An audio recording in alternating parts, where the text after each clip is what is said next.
All right, good evening. Welcome to another broadcast, another live broadcast. If you're watching us live, welcome. So glad that you guys could join us. We'll be starting here momentarily. We're just giving people time to get on, jump on this live.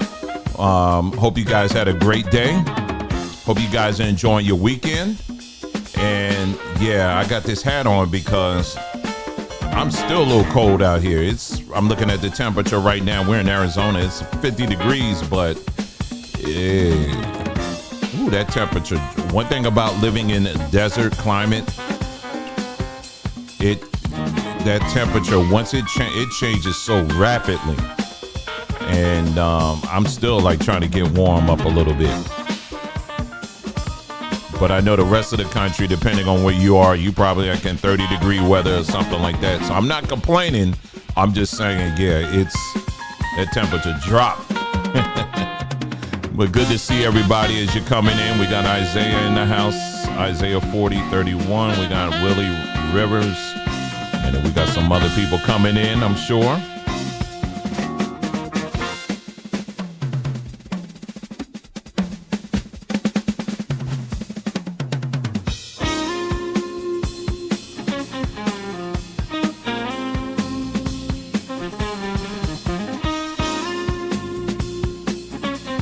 Okay, we got about less than a minute, and then we're going to go ahead and jump right into the topic of discussion for this broadcast.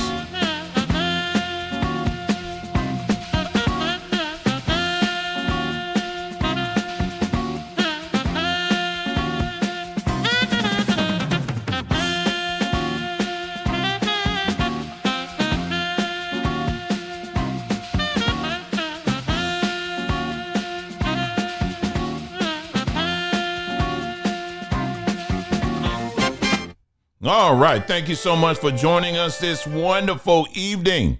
So glad that you guys are here. I saw Coach said he had to wear a jacket today. Yeah, this is I wouldn't say it was like, this is probably the first week I will say I had to start wearing jackets. And, but yeah, now your reference, Coach, of warmer climates is south of us, way south. My reference, I would say the furthest south I've lived is Florida, and down in Central Florida. So, no, Southern Florida. What am I talking about? Southern Florida. And yeah. So it didn't get too cold down there. Cold is relative depending on where you live. But living in a tropic type situation, it's, yeah, I definitely get it. But out here, like, you up in Nevada, I think where I am, I'm in Arizona. It's just because like the desert, man, that temperature it will flip on a dime. I was getting ready to do a project outside and I saw that sun about 3/4 of the way down. I said, you know what? I'm going to wait, because when that sun disappears, when I tell you that temperature will just drop like nobody's business, I'm being for real. So anyway, it was just, that thing, it's something. But anyway, it's not that bad. It's not that bad. It still was pretty nice out today.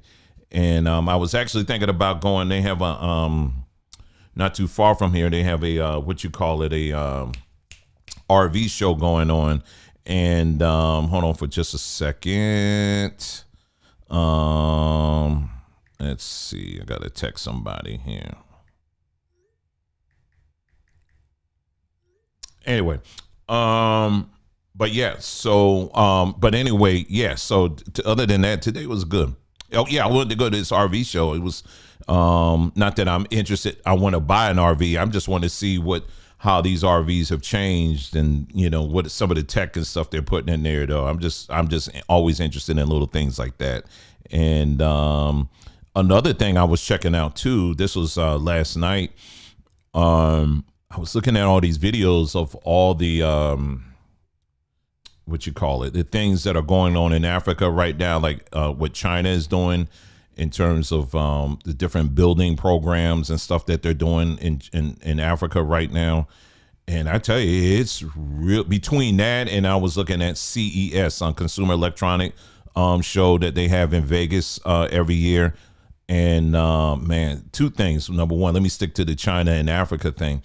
Man, when I tell you that I would say within 10 years of a lot of the stuff that we've been, anytime when you hear about people moving over to the continent or people who are already over there, I'm just trying to turn this fan on. Anyway, you will oftentimes hear about people pointing out the power situation with electric, and sometimes it goes up. It's sometimey over there. After all these years, it's still, unfortunately, sometimey. You could be power's running for a bit, and then the day it goes out, and then you have a week, it's fine, and then it goes up. It just keeps going on and on. And so, but what China has been doing, they have been building a lot of dams over there.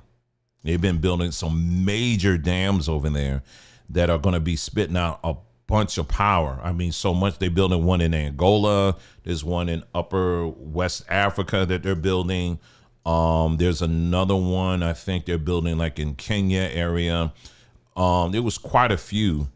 And I would say within 10 years, the whole thing about them, people on the continent having that sometimey kind of power going on, I'll tell you probably not. It's going to be a distant memory, because when I tell you they are pouring in I think upwards to over $1 trillion, just with that. And then they talked about the train system that they have installed, and what that's going to do as far as like the economy, the bridges and stuff that they're building and all of that. And it's really interesting. It was just really interesting to see where this is going. I definitely have some thoughts on it, but I will save that for another video. Just to put it this way, I don't think it's so much about China conquering anything. I think it's a lot bigger than that. I think it's a whole lot bigger than that.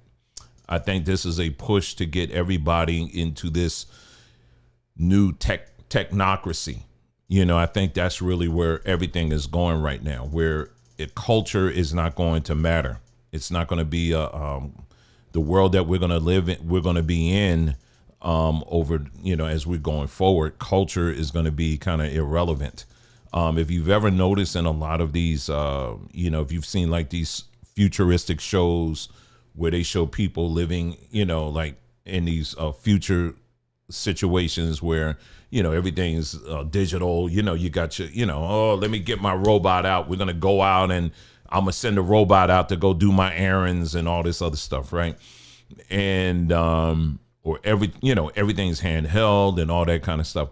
If you notice in those movies or in those shows, you won't ever hear about, okay, this is the African part of town, or this is the black part of town, or this is the Chinese part of town, or whatever.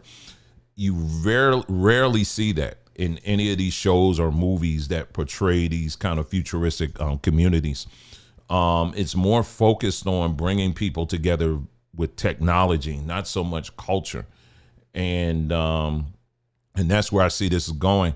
When I was looking at the CES, excerpts of CES, that's the Consumer Electronics Show in Vegas, man, the amount of AI tech that's coming out right now, along with robotics, it is really taking off. I mean, just a lot of stuff. And it's now getting into, like, for example, they brought out like hold on, let me send this real quick, because they blowing my phone up about something. Hold on. This is just my family here. Hold on. Just a moment, y'all. Hold on. Remember I was talking about CES. Hold on for a second. I don't know who's sending this to me. Hold on. Here we go. All right. Yeah, like, for example, y'all know those they're like vacuum cleaners, but they're like, they go around your house and they clean up and all that, even when you're not gone, even though when you're not here, it just goes around and just randomly cleans your house and stuff. I ain't doing that. I'm sorry. But they have upgraded those things now, where it's now monitoring a lot more in the house. like what rooms people stay in the most. They're also going to be monitoring your plants and telling you when the plants need to be watered, monitoring the temperature of the house, among other things. They said the ones that are coming out now can even bring you food. So they got that going on. There was a lot of other things where they're going to be incorporating like Chat GPT, for example. I don't know if it was the new Honda car coming out, but just imagine you already got your GPS, right? Your GPS where, if you want to punch in where you want to go, it'll tell you where to go. And if you're using like Apple, or I would imagine with Android as well, you just speak into it and it will tell you just say, hey, listen, navigate me to the closest Costco or whatever. And it will take that and just run with it. What they're doing now is they're going to start bringing in like Chat GPT in the car, which I thought was, it's to be expected, but just imagine that for a second, all the possibilities with that when it comes to, you could just have full conversations with your car and say, hey, listen, what do you think about this? Whatever it is your destination is, can you list for me the best restaurants, in this area? And based on review, you could just be talking and it will just tell you all this stuff. Everything we've seen in the movies now it's a reality right now. And so I think this year we're really going to see a ramp up when it comes to technology and, especially with AI agents, different components with that. We're going to start seeing a whole lot. It depends on who you talk to. Some people, it's very exciting. Other people, they're, it's a bit nervous and, they're nervous about it, scared about it, and rightfully so. I get it. What you saying, Coach? It says these companies have been going overkill. Yeah, finding ways to integrate AI, but I can't talk trash. I use AI as an assistant to help facilitate. Yeah. It's for me when it comes to AI, I just have my limitations. In other words, well, for now, where I have some control over that, in other words, I'm just a little bit leery about the whole like wearing a watch that's, like the Apple Watch. I'm just not doing that. Where I'm giving all my bio information and stuff and all of that. Oh, they had at the CES, they also had cribs now. Cribs. Now they got cribs that got AI integrated in them. AI and cameras. Where now, as a parent, you can be sitting in the other room and it's monitoring while your baby sleep, heart rate, when's the last time you fed your baby, giving you all this tactical details about your baby while asleep. And by the way, the bed can be, or rather the crib can be converted to a desk. I'm not lying. And they also had, not only that, they had bird feeders. You know how you put the little bird feeder outside for the little birds so they can eat? They putting the AI in that. They got cameras on that. So you're going to be seeing a lot of this ramping up big time in many, many different things, aspects of our lives. I got this right. This is the Insta360. This is the X3. This is my 360 camera. Anyway, a lot of AI they putting into that where I can just do film stuff and I don't even have to do any real editing. I could just feed it in there and say, hey, edit it for me. And it'll just do all the editing for me. I don't even have to do that anymore. There's software on my computer now. If I wanted to do that, I could. So, and you're seeing it a lot too. Like, what was it? Like when you're reading an article now the articles now, they'll have something at the top and say, summarize this for me. And they'll do it for you. So you don't even have to read. So there's limitations. I'm not saying run away from the technology because wherever you run in this day and age, you're going to run still smack into it. But, just be a rooted and grounded person where, you just draw your limitations on some things. It's like, no, I'm going to read this book. You know what I mean? I don't need a robot to read it for me. Let me read it myself. You know what I mean? When it comes to other things too, let me do this. I think one of the things I'm doing just to keep myself rooted and grounding is woodwork. I'm starting to get into that, using my hands and learning how to do those things. So it's little things like that that's going to be so very important for us as individuals to stay rooted and grounded as this onslaught of technology is coming upon us. And like I said, I believe that the goal of it is to replace culture as we know it, because it's going to be these devices that are going to be the thing that bring people together. It's not going to be culture. I don't believe that. I don't believe it's going to be so much culture that's going to bring. This is the culture. You know what I'm saying? And so, like it or not, ready or not, we're here. I mean, if you just take a look at some of the things that Google is coming up with, oh my gosh. I mean, they got, what is it? It's a VO2. It's you guys have seen some of the AI video that's out. I mean, it just looks like regular video. You just type in whatever and it just comes right up. I mean, it looks just like any clip of any movie, and just a ton of things. So it's good for us to be aware of these things. As you're looking at these different technologies, never look at them as a consumer. Also look at it as somewhat of a participant, meaning, like Coach just mentioned, hey, I'm using some of the technology to help me build whatever it is. There are people out there that are using like these AI agents to basically make millions of dollars, and an agent is basically, it's just, think of a butler, almost like a virtual butler. And you could say, hey, listen, can you do this for me? Shop for this. Can you take this, that, whatever, get this data, put it all together for me and get back to me, whatever. And it'll do pretty much everything for you. It's really something, but he's actually using it to build something. You know what I mean? Not just sitting around making goofy pictures. You know what I'm saying? So that's how we're to engage in this, I would say, in this technology, and don't just look at it as I'm a consumer. You know what I mean? That's going to be very important to have those boundaries. But this video tonight isn't about AI and technology. I just wanted to share that, and I was just sitting back amazed at how advanced the world is around us. And it's just really something. But anyway, we ain't talking about that tonight, are we?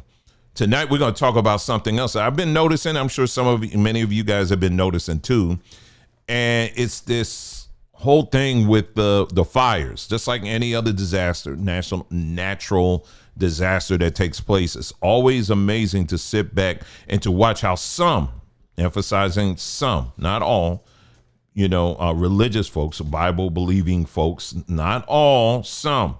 I want to make sure I'm saying that very clearly, because you do have some out there that do have some sense and do have those limitations. Like I said, they have some borderlines where they say, I'm not crossing that. I'm not going to cross into all the way into crazy.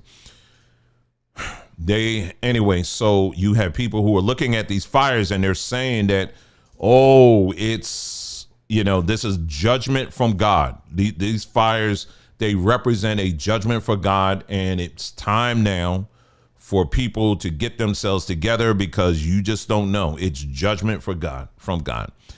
And so I'm going to ask, like I always ask, I mean, anytime these natural disasters happen, why is it that when you have some Christians, when they say, oh, it's judgment from God, why is it always black people who are receiving the judgment? I don't understand. Do y'all remember years ago when Pat Robertson, you remember that big earthquake that took place down in Haiti?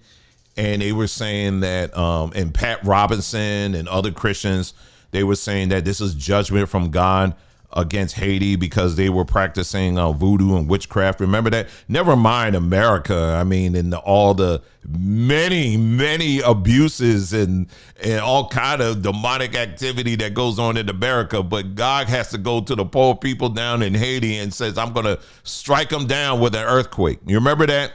Yeah, people were saying that kind of stuff. And I also remember doing Katrina, the same thing. God, he don't play. Same thing. Them Negroes down there playing with that voodoo. He doesn't play.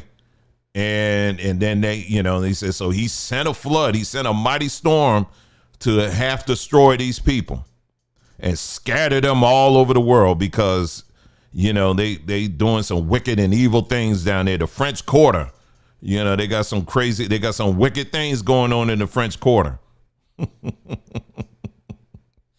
It's just, and then, any earthquake that happens anywhere, any massive rainfall, anything that happens, you will always find on YouTube or any other social media platform where you have the religious folks that will find a way to say that this is a judgment from God. God isn't playing. And so tonight, we're just going to take a quick look at that. We're going to look at this fire that's going on. And I actually want to put some faces on some of the victims, out in California.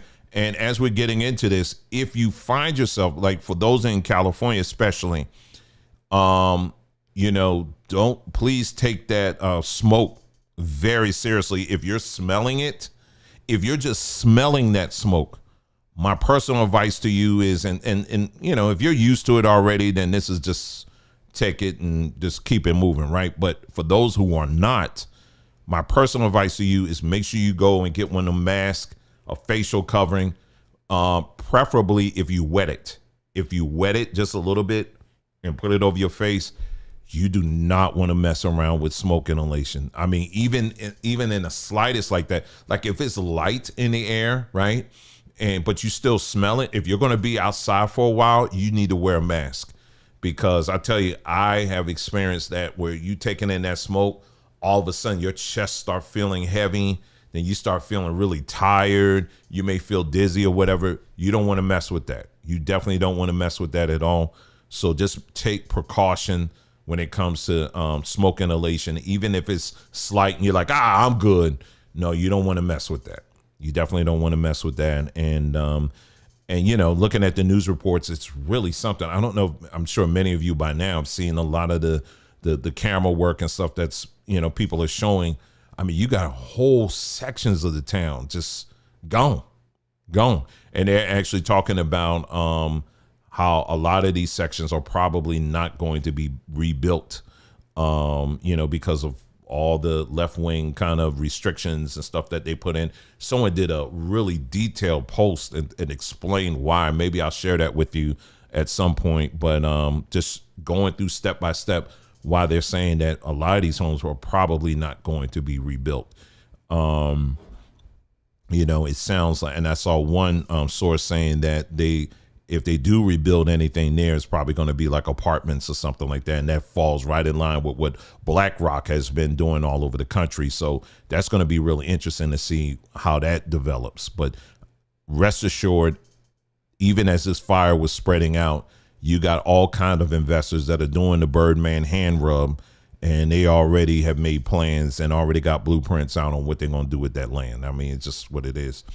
But anyway, let me go to this post here and show you. This is what I had posted on the community page earlier, because I want to show you this, because attached to it is an article. It shows you how some of the people have been. Drummer Praise said, don't forget the one in Hawaii. Yeah, same thing. What was that? The volcanoes, right? Yeah, here we go. All right, let me get this up here. Okay, this is the post I did earlier today. I said, so the Old Testament God simply sent fire from the sky, but today any arsonist will do to fit the narrative. And so if you haven't been keeping up with the news, what they're saying is that the local authorities are saying that they have caught several arsonists that have been going around and lighting these fires. Now, you may be listening to me and saying, oh, no, it ain't. No, it's not. It was lasers coming out of the sky, which I don't rule that out, because they do have that kind of tech that's out there. So I don't rule that out at all. But I also know that you do got people out here who are crazy. I saw some video of somebody stopping their car near a fire and just start throwing out canisters of gasoline near the fire. Then I saw some other videos where people standing in their community, right? You have communities in SoCal where these fires are, or in the LA area, And, you know, the police, they'll say, okay, this section of town, you need to evacuate. You got to get up out of here. And so as soon as they put the word out about evacuation, you got people who are driving immediately to these locations so that they can loot the house. And they were showing, like, literally, it was like car after car after car going through these communities. And people that lived there, they was like, nah, you need to get up out of here. You need to get up out of here. And they kept looping in, trying to, you know, see what going around. I said, man, these people are sick, man. They're sick.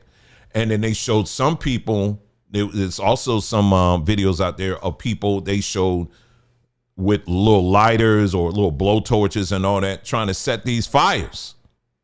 So you got people out here who are literally that demented and that crazy to do this kind of stuff. You know what I'm saying? And fortunately, from what we're seeing, at least like it looks like they're catching at least some of these people. So I'm glad of that.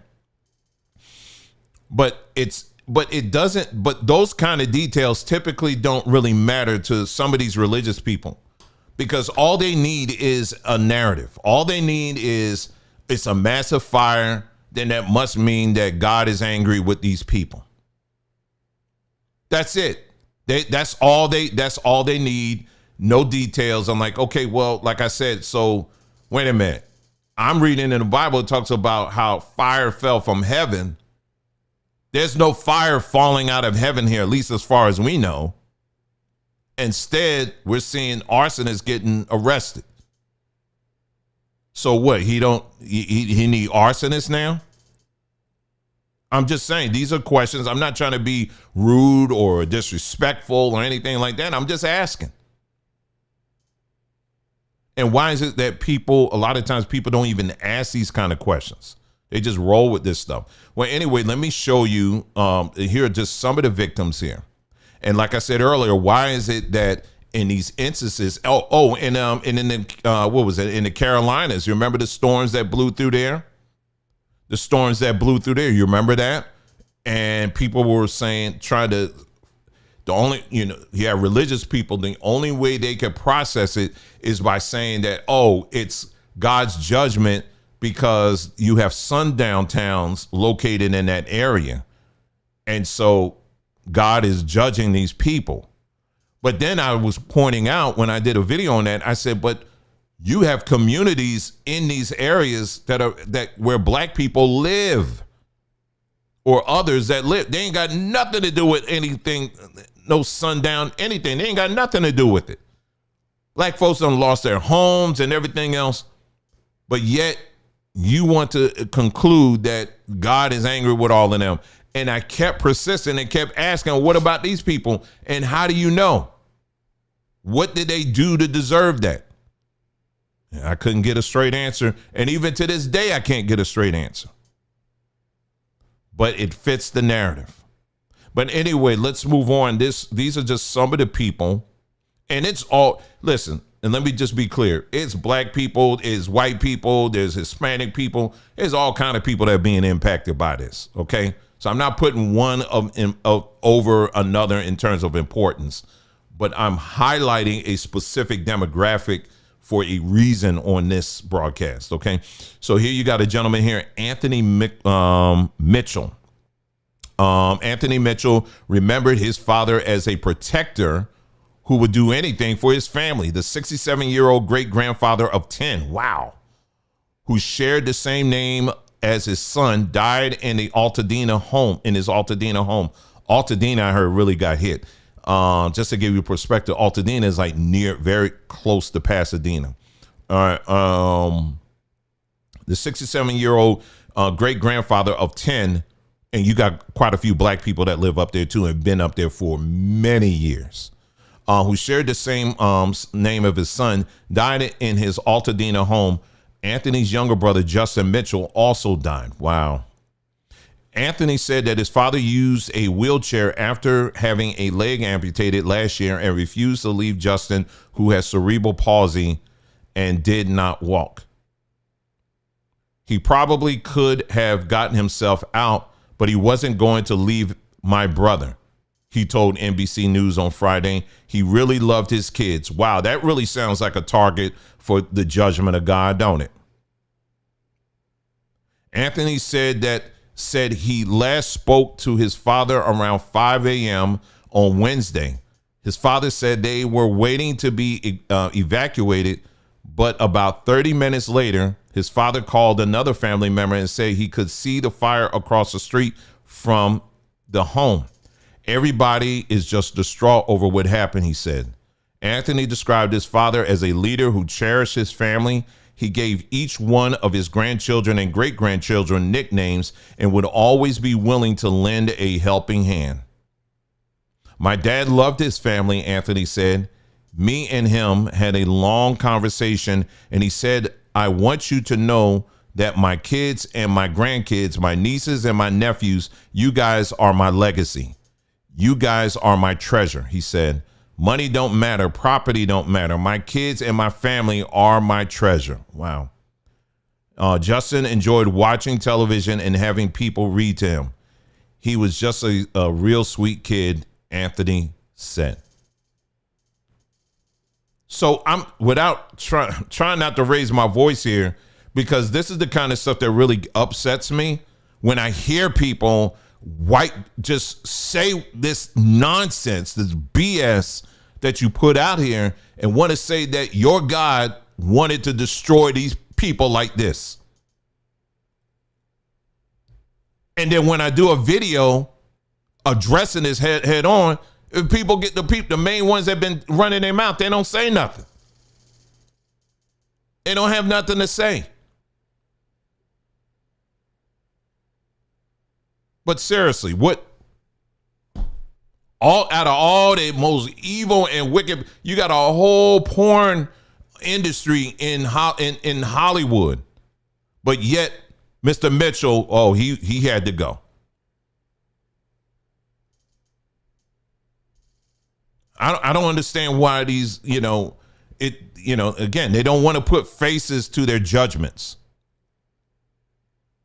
These judgments that these people love so much. Earlene Louise Kelly.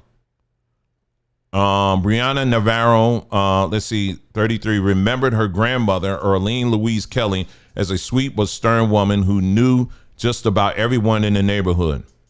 If I'm out with her, you're getting stopped like 4 or 5 times. Everyone knew her, her generation, my parents' generation, even all my friends in high school. They were all like, she was so sweet, Navarro told NBC News on Thursday. Navarro said that she was at the family's Altadena home where she lived with her husband, 2 daughters, and grandmother when she looked out the window and saw smoke. We walk outside. You could just see a red glow, she recalled. It didn't look like anything major. The family wasn't in a rush to leave, but Navarro's husband wanted to evacuate. My husband, he's not from out here, so he was kind of like looking at it from a little different than we were, Navarro said. We asked my grandmother, and she was like, no, I'm fine. You guys go ahead. You know how our elders do. Kelly, 83, who had been through a major wildfire in the past, assumed everything would be fine. Her granddaughter said. Police confirmed to Navarro on Thursday night that Kelly died when the fire engulfed the home. My gosh. Navarro said she thinks her grandmother was at peace staying in the home she tended to every day for more than 4 decades. The family is now grappling with the loss. My grandmother was really active. She thought she would be I thought she would be 99 just walking around. We didn't expect to lose her so tragically, and that's what hurts the most.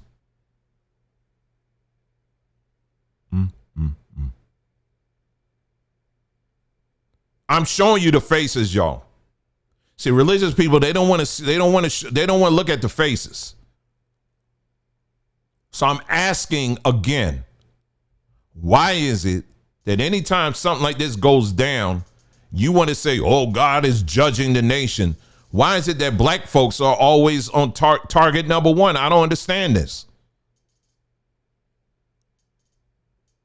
Let's read this one. Victor Shaw, 66, was trying to protect his home that had been in the family for over 5 decades when he was killed Tuesday night in the Eaton fire, his family said. His sister Shari Shaw told KTLA that they lived together in a home, and as the flames started to engulf the property, she tried to get him to leave. When I went back in and yelled out his name, he didn't reply back, and I had to get out because the embers were so big and flying like a firestorm. She said, I looked behind me and the house was starting to go up in flames, and I had to leave. Shari Shaw declined to be interviewed when contacted by NBC News, saying that she needed to focus on funeral arrangements for her brother. Al Tanner, a family friend, told KTLA that when she went back to the home Wednesday morning, they found Victor's body on the side of the road with a garden hose in his hand.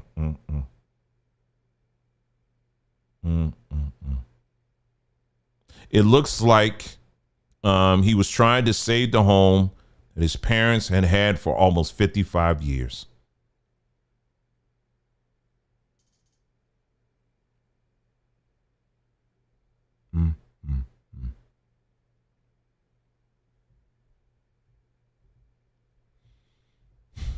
And there's more, y'all. But anyway, so that I'm just gonna stop there. But yeah, there are people, unfortunately, that have been losing their lives over this, you know.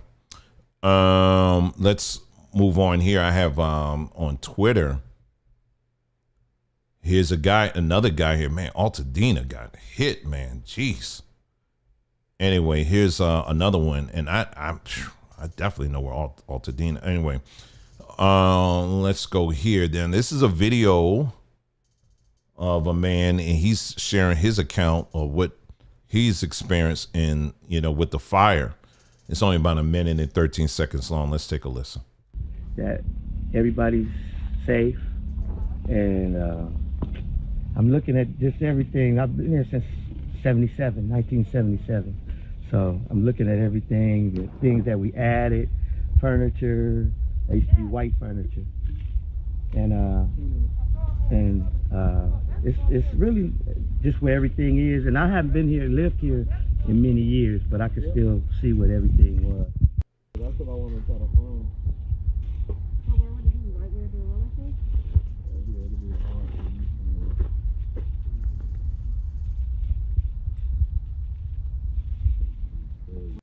I moved here when I was in the 8th grade. When I was 12 or 13. I'm 61 now. And my children, they all lived here recently. They all lived here, and I actually lived in LA. And it caught on fire, and here we are looking for things that my mom asked me to come look for, but I haven't found anything yet. Oh, wait a minute. Okay, so yeah, he's going through, sorting through all that. Already got people throwing scriptures up, because that's all you have. That's all you have is a bunch of scriptures, and that's it. But when it comes to dealing with these actual people and their lives and really showing you this kind of stuff, you don't have anything. You embrace an ideology that from the day that you was handed that book during slavery, you embrace this self-flagellation of yourself, of your heritage, and your own people, and think that it's some kind of like, give me more, give me more. It's sick. It's sick. It really is. And that's why I'm saying enough is enough of this nonsense. It is. Let me move on. This is another story here. This was on CNN. This is a gentleman by the name of Zaire, Calvin. And this clip is about 5 minutes long. Let me make sure I get it. Okay, I guess that's about as far as it's going to go. All right, let me get it up here.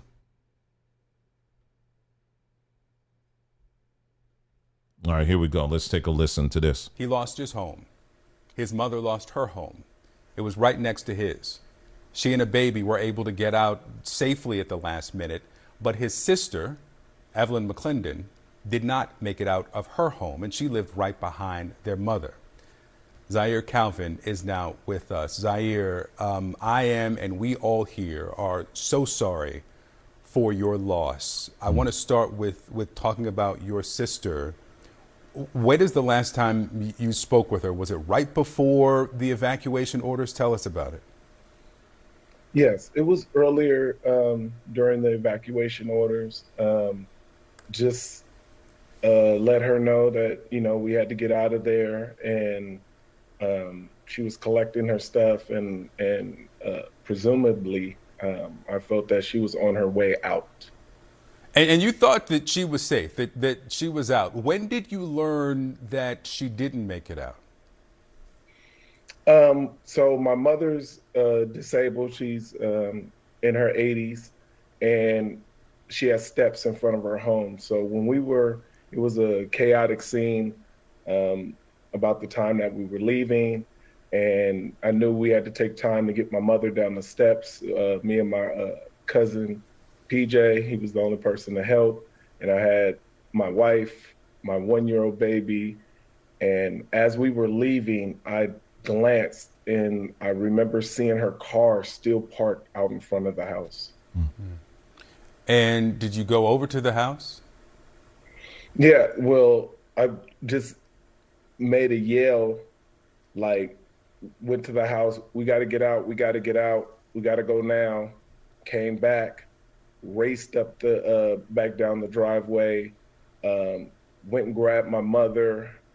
It looked like the scene out of a volcano movie with the winds gushing and the fire everywhere. It was rough. And how did you ultimately? And let me stop here for a second so people can understand, like what he just said as far as like the, because if you're not from the West or have lived out here, you got to really understand how dry it is out here. It's dry. It's very dry. It's very, very dry out here. And when it's dry like that, all it takes is, like I remember when we were driving out here, my son and I, we were driving cross country. I forgot what state we were in. And it was, but it was close to here. And the fire trucks and all that, they were out because it was a brush fire that had just started on the side of the road. And, a lot of times people just throw a little match or something, their cigarette or whatever outside, and things just can go up just like that, and so it's very, very dry. And so when you combine that with wind and, especially down in SoCal, they, there's certain times of the year, they'll just get a bunch of wind, that just blows through there. And when you combine that wind with the dryness and the fire, things can move very, very quickly, so so I just want people to kind of get some perspective on that. Even, that includes Southern California. It's still, it may be a very beautiful, nice place or whatever, but I'm telling you, it is very dry in the West because it's still considered desert. Out here, it's probably, I'm sure it's drier than SoCal. But my point is, especially where Altadena is right on those are how you say San Gabriel Mountains? I can't remember, but it's right on the mountains. It's right along the mountains. It's a whole beautiful community, and but it's dry. You know what I mean? And when that wind came along with that, it was just a bad combination. And I was talking with someone earlier. They had mentioned that, well, it's cold air. That I don't understand why that would have still. They were saying that they didn't understand why that should have stopped the fire. And I'm like, no, it doesn't work that way. It could have been cold air or hot air. It doesn't matter. I mean, when you got wind, it's going to spread, and it's going to spread rapidly. And that's why you have to take it extremely serious. When they say time to leave, especially when you live out somewhere like out here, you got to go. because it moves that quickly. So I just wanted to highlight that for those who aren't familiar with just the dryness and how quickly fires can start and spread out here. All right, let me get back to the video. Ultimately learned that your sister did not make it out of the house. So when we got everyone in the car and we got out, barely got out. When I left, I just noticed the car, and then the very next day, I had to go back to check because her car was still there. And I wasn't even sure she was even in the back as we were leaving, but I know she's a bit of a recluse and doesn't really talk to people. Notice her car sitting in front of the home. As for a wellness check, when I went back with the police, they walked up, looked over, said they couldn't see anything, and then they left. Talked to my cousin, EJ, spoke with him, came back, asked him bring a shovel. He brought a shovel. He asked me where. I told him where her bedroom was located, and he took the shovel and he started moving debris around. And in that, he ended up finding her remains. He found her remains. Yes. I am so sorry that you have lost your home, your sister. The things obviously can be replaced, but the loss of your sister and to find her in that way. I know that there's one thing that you wanted to be sure to say about the rebuild and the uniqueness of Altadena, that when you came on today, about when this community comes back, what you want to see, and what is that? Yes, the most important part is because I don't think people understand the richness of Altadena or even the history of Altadena. Altadena, the reason that we ended up with so many African Americans in Altadena was because Pasadena would not allow Black people to live or dwell in Pasadena. So the servants in Pasadena, all the African American servants, they bought them houses in Altadena to live separately because there was no redlining for Black people to live in Altadena during that time. So for that reason is why we have so many African Americans in Altadena. And when it comes to this housing and us losing so much as a community, because we're a very tight-knit community, diverse community, but strong African American community. And when these taxes come, I'm so worried about the taxes being reassessed, because now these are complete wipeout, demolition to all these different homes. So people being able to afford the taxes, if we need to be grandfathered in to make sure that we're not blackballed out the system and gentrified out of out of our homes and our wealth. Yeah. He brought up a lot of points there on that, and like I said, our condolences for him and his family, in the loss there. I mean, you coming across your sister like that. That's how you found her. But yeah, our condolences for the family. But he's right. I mean, in this tax reassessment thing that he's talking about, it's very, very real, and it's based on a whole lot of different things, and so and what they're saying is that by the time all this gets cleared out, and then when the conversations to start about rebuilding and all of that, these people who are homeowners there are going to have to meet a much different standard of getting their homes rebuilt versus when they bought them way back when. And if they don't meet that standard, then they're going to make it that much more difficult for these people to even afford to live there, And so, I mean, as you can imagine, Altadena, like he said, is like down the street from Pasadena. Those homes are expensive. I mean, all of LA is freaking expensive, but so those homes are that land and all that is extremely valuable. It's extremely valuable. And so for them to, with these new laws and tax codes and stuff that they put in place, what they're looking at is going to screw a lot of people over. And so these are very, very real things. So what do? You know what I mean? California, as I just mentioned, is a very expensive place to live. Where are these families going to go? Where are they, if you're not able to buy, even now, they don't have a home to go to. Where are they going to go now? Who's going to take care of them? These are very real things that are conversations that these families are having now and trying to figure out the pieces, while at the same time trying to put together funeral arrangements and the whole nine. But online, you got these wicked people, in my estimation, that instead of looking at that and being sensitive to that, they would much rather just put it all in one big ash heap and say, yep, this is God's judgment. But I just showed you this evening in this broadcast. It's really interesting that every time these people fix their mouths to say stuff like this, every time there's some kind of natural disaster, it's always black folks that are ones that are receiving all the judgment. And all these people can give is a scripture, and then they'll throw another scripture, and they'll throw another scripture, duck and dive, and then accuse you of some other mess.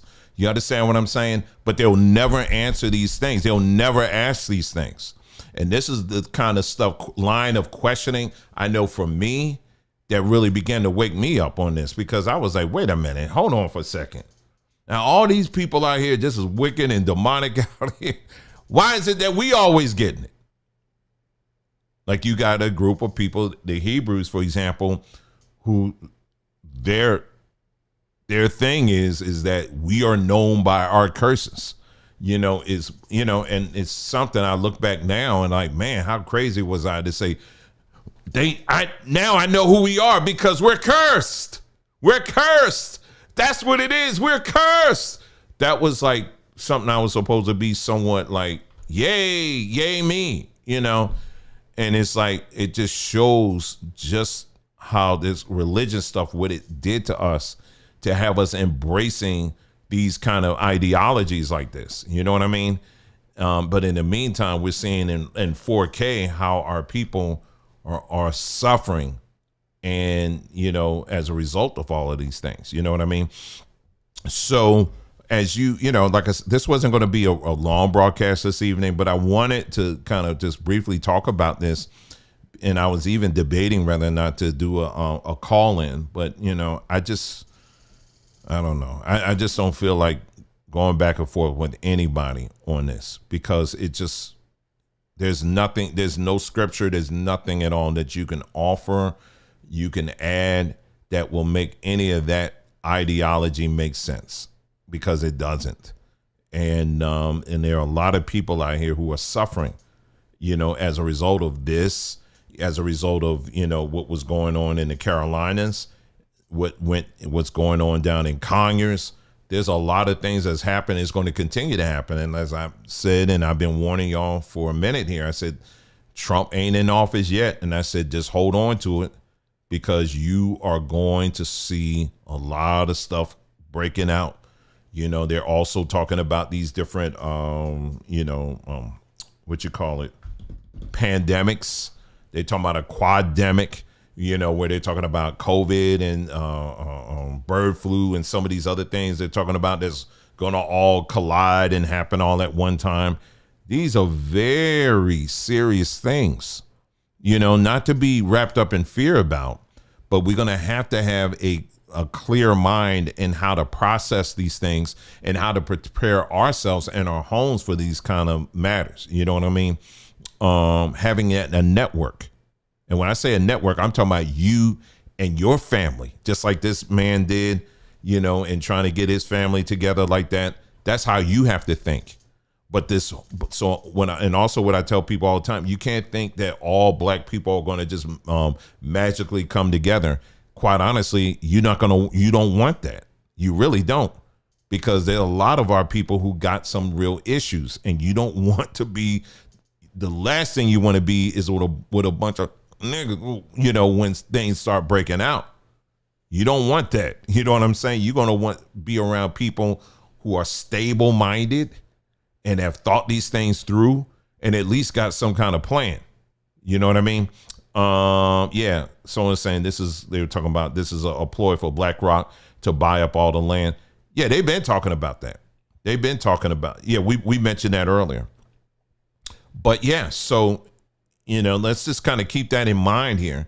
And like I always say, listen, at the end of the day, I don't care what religion you hold on to and you embrace or whatever, that's you. Whatever you want to believe, that's on you. But you're going to have to take that belief system and you're going to have to measure that up to reality. And for those who are running their mouths out here and they hate themselves so much clearly and hate people that look like them so much that they're willing to take their belief system and weaponize it against their own people, you are some sick bastards. I mean, that's the only thing, that's the only way I can describe you. That's really the only way I can describe you. And it's a horrible thing to even come to such conclusions. These people definitely need some help. And my hope is that they definitely get the help that they need. But at the same time, we should learn from this, from those of us who are not in that fire zone, and, you know, and just be thinking, hey, what if that happened in our community? What if that happened where I lived? You know, what kind of thing do we have as a family? And if something breaks out, do we have a communication network set up? So if something breaks out, we go to this person's house or we go to that person's house. Do we have backup food? Do we have backup water? Do we have to, you know, all of that stuff should be thought out now. Okay. And again, I'm not saying that to scare you. I'm saying that just simply to keep your head on the swivel, because as we're making this transition under a Trump presidency, I'm telling you right now, there's going to be a lot of things that's going to be happening, you know, maybe not immediate, but over time, where this kind of thinking is going to be much needed. And this is why we're going to have to start putting away some of this foolish thinking, you know, because this foolish thinking is counterproductive and it's downright demonic, and we don't need to have anything to do with it. Okay. So that's all I have for y'all. Like I said, again, this wasn't going to be a long broadcast at all. And I hope you got something out of this. And like I said, our condolences definitely are towards the people who are suffering. I don't care if they black, white, Asian, Hispanic, or whatever. It doesn't matter. We don't like seeing good people, you know, who are out there trying to do things, you know, doing the right thing. We don't like seeing them having to suffer, because they don't need to, you know. And then, you know, we can also get into, you know, the mayor situation in LA and all of that.